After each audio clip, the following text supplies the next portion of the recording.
up from his hens if that was him.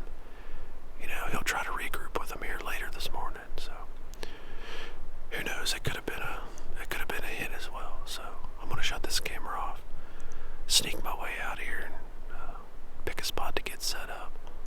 But I'm a little frustrated this morning. I was running behind, so it's just one of those mornings where nothing really went super well. So I'm gonna get this camera put away and go get set up, and we'll see you at daylight.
guys, that was awesome.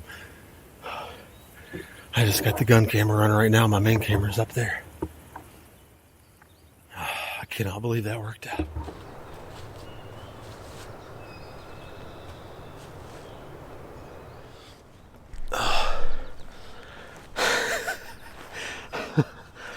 I don't even know what to say, guys. Holy cow, I'm shocked. I gotta get myself together here for a second.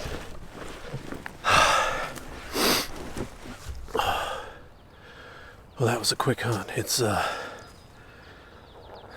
6:43, and I shot that bird about 4 minutes ago, so 6:40.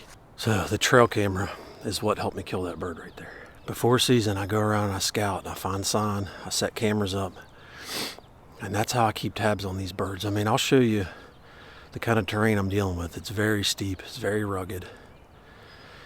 It's hard to get on birds, and there's not a lot of birds here. I mean, there's, enough to hunt, obviously, but this is just big, mountainous terrain. There's no fields, nothing like that, no food plots.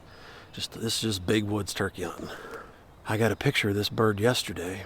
I assume it's the same one, but he was hanging around. There was 2 hens, and he was with those 2 hens, and they were out here on this ridge point pretty much all evening. And I assumed that he would roost somewhat close by. I came in here this morning. I came up onto this it's basically the end of this ridge, and I wanted to be kind of at a higher elevation. So if I needed to move around this knob and reposition, I could easily do that without having to climb this hill. So I set up against this deadfall here, and right as it was starting to crack a light, he gobbled, and he's right in front of me, kind of on the edge of this creek bottom down here, but he was on the other side. And it sounded like he was facing me, but then he turned and was facing that way. And then 2 hens started clucking and yelping. They were right down here in front of me. And the gobbler flew down. I saw him fly down, and he was over on the other side of the creek, which I don't have a play there. I can't do anything. The hens flew down, and they went down there to him. And then they all shut up, and I figured, that's game over. That's usually what happens. And, he's not going to leave those hens. So I just sat here quiet for a minute, and the hens started calling again, and they were on my side coming up the hill. And then he gobbled, and he was with them, and they're right over the lip of this ridge. So at this point, I'm like, this is going to happen. Click the safety off the gun. The hens were still right down. There's another little bench down off this ridge, and they were down on that bench talking. I could hear them down there scratching and purring and clucking and all the noises that they make. I'm sure you could hear it on camera. And I looked down, and here comes this gobbler right up over the ridge, right to me. Bright blue head, full strut. You could see him on camera when he popped up there in full strut. And I shot him at 25 yards. I wasn't zoomed in real close because I didn't know where he was going to come up. Opening day, and I got him, man. Oh, man, I'm pumped. These old mountain turkeys, man, they are tough. Super rewarding when it works out, though. Man, that was so awesome.